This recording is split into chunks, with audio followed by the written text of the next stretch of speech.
दोस्तों, स्वच्छता अभियान रुड़की में आप सभी लोगों का स्वागत है। मैं ब्रांड एम्बेसडर वाई के चौधरी, स्वच्छ भारत मिशन रुड़की 2017 से अपने शहर जो हमारे घर समान है सुंदर बनाने में लगा हुआ हूं। हमने रुड़की को 3 बार नंबर 1 भी बनाया और चौथी बार हम इसे नंबर 2 पर लाए। आज की डेट में मुझे बहुत खुशी है कि हमारी सरकार मोदी सरकार रुड़की में पार्षदों के साथ साथ एक पूरी टीम और किंग ऑफ सिटी आदरणीय मेयर भाजपा का ही विजयी होकर आया है। एक जोश, एक सिपासलार में जिस तरह जंग जीतने का होता है, उसी तरह चुनाव जीतने के बाद हमारे खून में भी उबाल आया है। और हमारी ये चाहत है दोस्तों कि हम फिर टीम वर्क में काम करके रुड़की को नंबर 1 बनाएं। उसी तरह जिस तरह आदरणीय मेयर राणा जी के कमांड में हमने ये करके दिखाया था, आदरणीय कमिश्नर अशोक पांडे जी की कमांड में करके दिखाया था। लेकिन इसके लिए जनता का सहयोग की तो ज़रूरत है ही। जितने भी बिजनेसमैन हैं, चाहे वो फल वाले हों, चाहे सब्जी बेचने वाले हों, चाहे ई रिक्शा वाले हों, चाहे फुटपाथों पे अतिक्रमण करने वाले हों, सबको मिलकर कोऑपरेट होकर काम करना पड़ेगा, तभी हम रुड़की को नंबर 1 बना सकते हैं। जीत हो चुकी है, पार्टियों ने अपनी अपनी राजनीतिक खेली सभी ने, और आखिर विजयी मोदी सरकार हुई।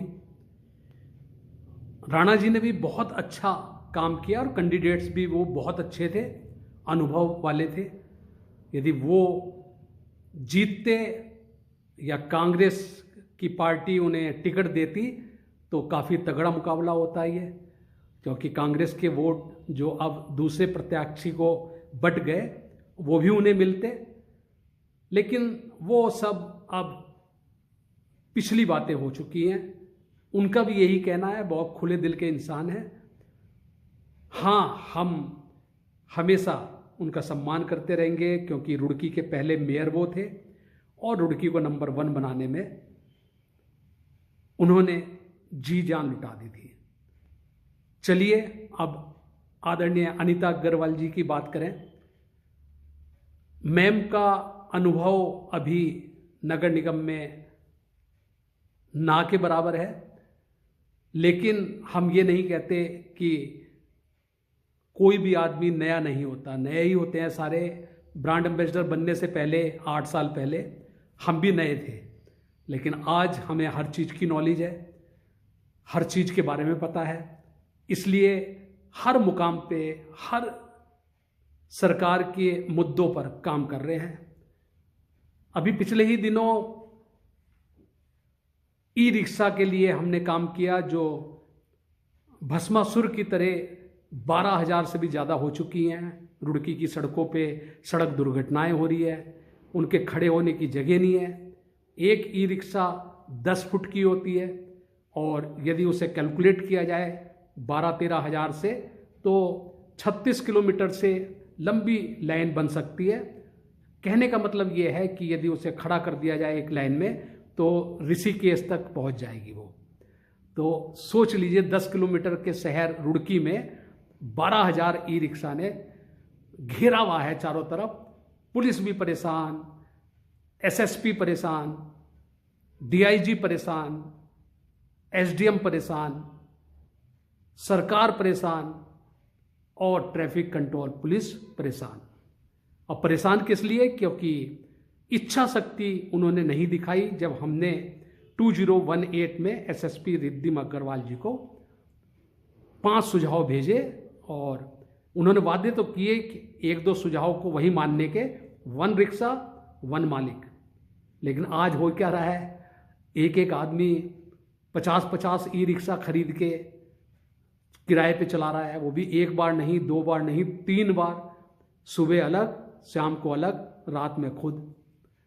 तो सख्ताई तो करनी पड़ेगी, क्योंकि इसकी वजह से स्वच्छता सर्वेक्षण में नंबर कटते हैं। हमारे 200-300 नंबर इसीलिए कट जाते हैं, जिसमें 3 मुद्दे मेन हैं। इसलिए हम काम कर रहे हैं, सारे अधिकारियों से मिल चुके हैं, अब तो बस एक्शन लेने की ज़रूरत है। अतिक्रमण, फुटपाथों को, जो करोड़ों रुपए की ज़मीन है, जो आम जनता के लिए बनी है, जिसके ऊपर वोट दी जाती है अपने आदरणीय नेताओं को, उन फुटपाथों पर भी अतिक्रमण ने बुरा हाल किया हुआ है। लोग अपना बिजनेस चला रहे हैं, उन्हें हटाना पड़ेगा, आम जनता के लिए उसे खोलना पड़ेगा, अदरवाइज आम जनता सड़कों पे चल के वक्त से पहले मरती रहेगी। अपनी कारें 20-20 लाख रुपए की सिर्फ बहाना मार के कि सरकार ने कार पार्किंग नहीं बनवाई, फुटपाथ पे खड़ी कर रहे हैं लोग, उसे ट्रैफिक कंट्रोल पुलिस ने इच्छा शक्ति दिखाते हुए उठाना पड़ेगा, उनका मोटा चालान करना पड़ेगा, तभी वो मानेंगे। क्योंकि हमने खुद आदरणीय मेयर राणा जी के समय और आदरणीय कमिश्नर पांडे जी से परमिशन लेकर जो खाली प्लाट पड़े थे शहरों के बीच में और जिसमें गंदगी हो रही थी, उन्हें कार पार्किंग में बदल डाला है। मेरे गांव खंजापुर में ही हमने 100 सड़क के ऊपर ही 100 कारें खड़ी होने की एक जगह मुहैया कराई है माड़ी में, लेकिन लोग पैसा देने के लिए तैयार नहीं है। उन्हें फ्री की सड़कें मिली हुई हैं, फ्री के फुटपाथ मिले हुए हैं। हम तो एसडीएम और पुलिस प्रशासन से रिक्वेस्ट कर चुके हैं कि यहाँ भी अभियान चलाया जाए, उन कारों को टोचन करके थाने में डाला जाए। जो लावारिस कारें फुटपाथों पे जगह घेर रही है, हमारे 2 बच्चे मर चुके हैं सड़क दुर्घटनाओं में, वो हमारे ही बच्चों के समान हैं। तो ये सब चीज़ें तो देखनी पड़ेगी। मैंने वादा किया था कि आदरणीय नेताओं से मन की बात करूंगा। मेरी सबसे पहले सभी नेताओं को मुबारकबाद जिन्होंने जीत हासिल करी है। जीत हासिल करना कोई बहुत मुश्किल काम नहीं है हमारी नज़रों में, क्योंकि उसके लिए हमें चक्रव्यूह रचना पड़ता है, और जो आदमी प्लानिंग के साथ गेम खेलता है जीत उसकी होती है। हम लोगों ने भी जंगे मैदान जो जीते हैं जितने भी सेना में 40 साल के दौरान, उसे पहले टेबल पे हम लड़ते हैं ट्रायल के लिए और फिर उसे सच करके दिखाते हैं अपनी इच्छा शक्ति जगाते हुए। मेरा आदरणीय नेताओं से बस हाथ जोड़कर यही प्रार्थना है, क्योंकि आज की डेट में नेता लोग ईश्वर से दूसरा स्थान रखते हैं, ईश्वर नंबर 1 एंड सेकंड नेता। और आप देख लीजिएगा उदाहरण, सारे टीचरों को मैं देख रहा हूं कि पेंशन कराने के लिए बेचारे कितने चक्कर काट रहे हैं, लेकिन एक अखबार में न्यूज आई कि विधायकों की पे 40 से 60 हज़ार होगी, और वो हो चुकी है। तो ईश्वर हैं वो, इसमें कोई दो राय नहीं है, और हम उनका सम्मान करते हैं। वो हमारा, क्योंकि हम तो समाज सेवी हैं, हमें चुनाव लड़ने के लिए हमारे पास पैसे नहीं है इतने जितने चुनाव में आज तक खर्च होते हैं। कम से कम 10 करोड़ रुपए लगाइए मेयर का चुनाव जीतने के लिए, ये मैं शर्त के साथ आपको बता सकता हूँ, क्योंकि हमारे परिवार के लोग भी मेयर, विधायक और बड़ी बड़ी पोस्टों पे राजनीतिक में काम कर रहे हैं अच्छी तरीके से, राम राज्य लाके। तो ई रिक्शा कोई बहुत बड़ा मुद्दा नहीं है, और अतिक्रमण भी कोई बहुत बड़ा मुद्दा नहीं है, और कार पार्किंग के नाम पर फुटपाथों पे कार खड़ी करना भी कोई बहुत बड़ा मुद्दा नहीं है। बस इच्छा शक्ति रखनी है, जो हम जगाने का प्रयास कर रहे हैं पुलिस प्रशासन में। और एसडीएम सर से भी मेरी और भी दौरों की बातें होंगी। आशीष साहब बहुत ही अच्छे हैं, और नेताओं से बस यही रिक्वेस्ट है कि जब अतिक्रमण का डंडा चलता है तो वो टेलीफोन करके नगर निगम को, मतलब आईएएस अधिकारी जितने भी हैं, इन पे प्रेशर न डालें, ये मेरी रिक्वेस्ट है। और इसका फंडा इसलिए है सर कि जितने भी नेता लोग हैं 80% वोट आपको जाते हैं, और जो 20% वोट हैं जिसमें लोग बिजनेस कर रहे हैं, चाहे वो ठेली वाला हो, चाहे ई रिक्शा वाला हो, या जिन्होंने फुटपाथ घेर रखे हैं, उन 20% का यदि साथ देकर आप टेलीफोन करेंगे तो जो 80% जनता है जो समाचारों से सिर्फ आपके बारे में पढ़ती है, उनका दिल टूट जाएगा और फिर वोट बैंक पे इसका बहुत बुरा असर पड़ेगा। हम नहीं चाहते कि सरकार की या मोदी सरकार की छवि खराब हो, इसलिए टेलीफोन करके दबाव डालना, चाहे वो पुलिस प्रशासन पे हो और चाहे नगर निगम रुड़की पे या किसी और अभियान पे, गलत बात है।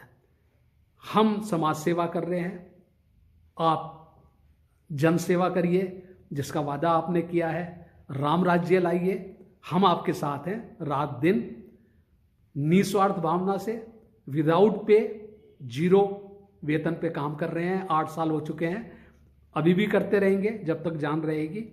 बस यही रिक्वेस्ट है, आपने पहले भी मेरी रिक्वेस्ट मानी है और कोई टेलीफोन नहीं किया, लेकिन सुनने में आ रहा है कि अभी जो अतिक्रमण परसों तरसों शुरू हो रहा था, उससे पहले टेलीफोन पहुंचने शुरू हो गए थे। तो इसलिए एसएनए या एमएनए को टेलीफोन करके डिस्टर्ब ना करें, उन्हें अपना काम करने दें, हम अपना काम करते हैं। थैंक यू वेरी मच आदरणीय नेताओं।